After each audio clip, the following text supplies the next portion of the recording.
Shalom Aleichem, a good night of Shabbos, or a good Motzei Shabbos, depending on where you are and when you see this. So it's Parshas Truma, it's Adar Rishon.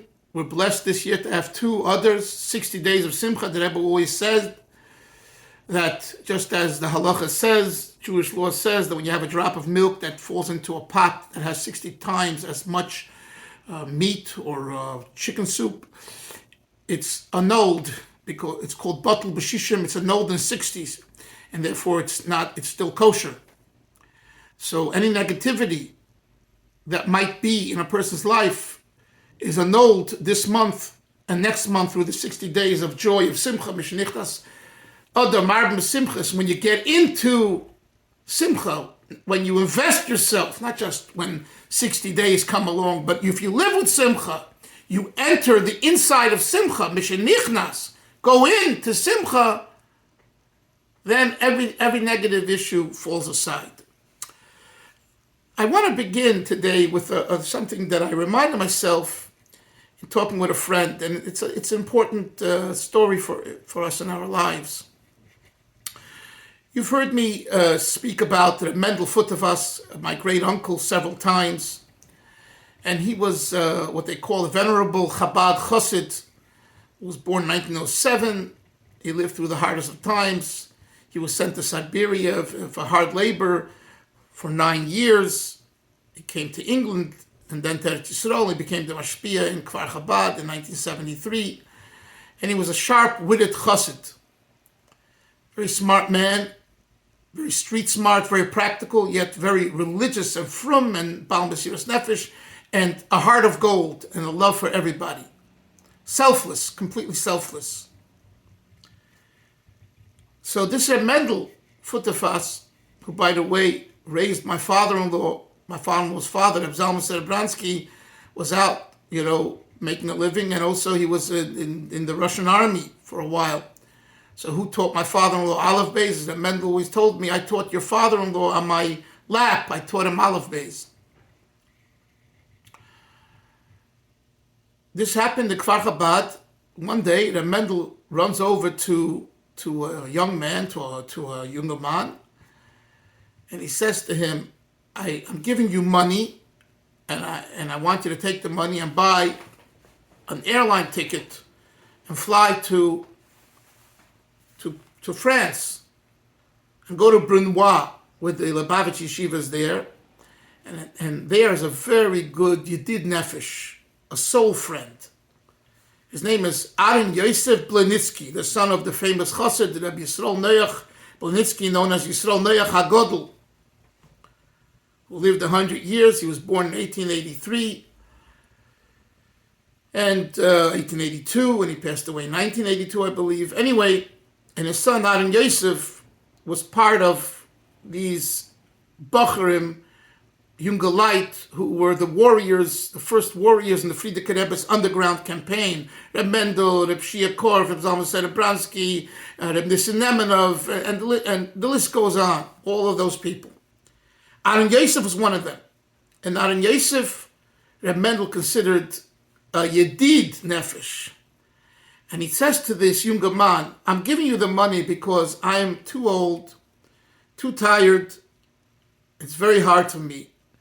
I must hug Aron Yosef. I want to give him a Chassidish hug. I don't have him here to do that to him. I'm giving you the money. Go there and just give him a hug and come right away back if you want. That's all I need of you. Chevra, you hear the story? A man gives someone money which he doesn't have, which he puts together so that you could go across the ocean, get on a train because you land in Paris, go to Brunois, outside of Paris, come to Aron Yosef, who you don't know, say, hello, I'm here, Aron Yosef, and I have a shlichus, a mission of a good old friend of yours called Mendel Chasidic. He says, yeah, what's the mission? I just want to hug you. He wants me to hug you. And you hug him because Mendel wants you to give a hug to him for Reb Mendel. You hear? That's the love that Hasidim had for each other. That is what we call Bruderschaft, brotherliness. A simple hug on a simple middle of the weekday for without any other reason. It's not a Yom Tov, it's not a Shabbos, it's not learning a Maimer, it's not learning a piece of Gemara.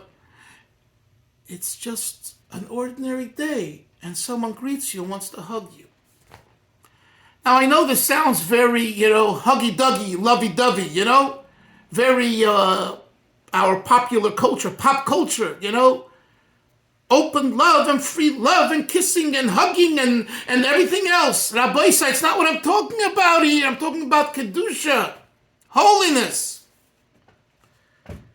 The holiness. When is the last time the Bacher in 770, the Bacher in Kfar Chabad, the student of the Lubavitch Yeshiva, went over to another student and just hugged him for the purpose of Liebschaft, loving him because he's another Yid, he's another Chassid, nothing else.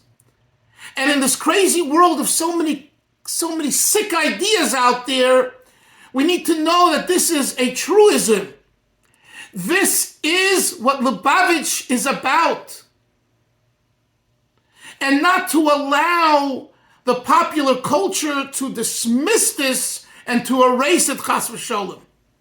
Not given. You need to be careful who's hugging you and all of that. Absolutely.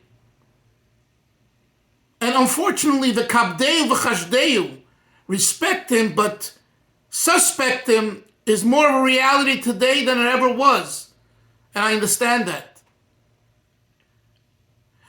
But it should not remove the ava psoris, that the previous Rebbe, the physical flesh love between one Yid and another Yid, between one Chassid and another Chassid in particular, that is part of our culture and our writings and teachings.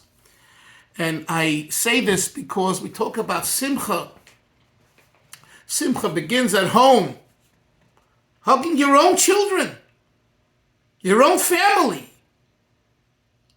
And it's not, hug, have to hug. It means being together. It means being in touch with each other, that even when you disagree, you can laugh about it, cry about it, and hug each other about it. The Chassidishkeit, the Warmkeit. This is a mainstay, and I humbly say, if we had more of this in our yeshivas and girls' schools, between teachers and mechanchois and mashpiyim and Rosh Hashiva, again, with borders when necessary. But the musag, the idea, is very, very important.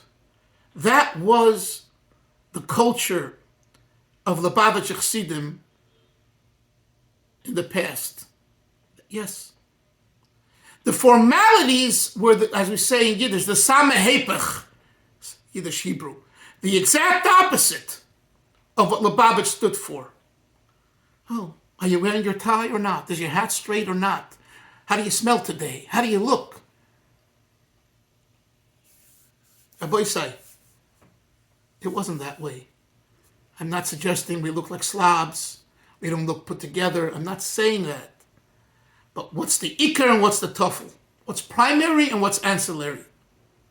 What's ikar is the chassidishkeit and the warmkeit and the togetherness and the brotherliness and really the care for another chassid, another yid. To feel their pain. Their pain is your pain. You don't want to be in pain. And when you're in pain, you take an aspirin, you take a medicine, you see a doctor, you lay down. No? What does it say in the beginning of Likutei Diburim? It speaks about machshava mayelis. That if you're really a friend of someone, if you're someone's friend, your machshava, your thought you'll realize it. Because machshava mayelis, machshava, thought impacts, helps. There's a wavelength connection between you and the other, even though your worlds apart and as far as your location, but you're together in spirit.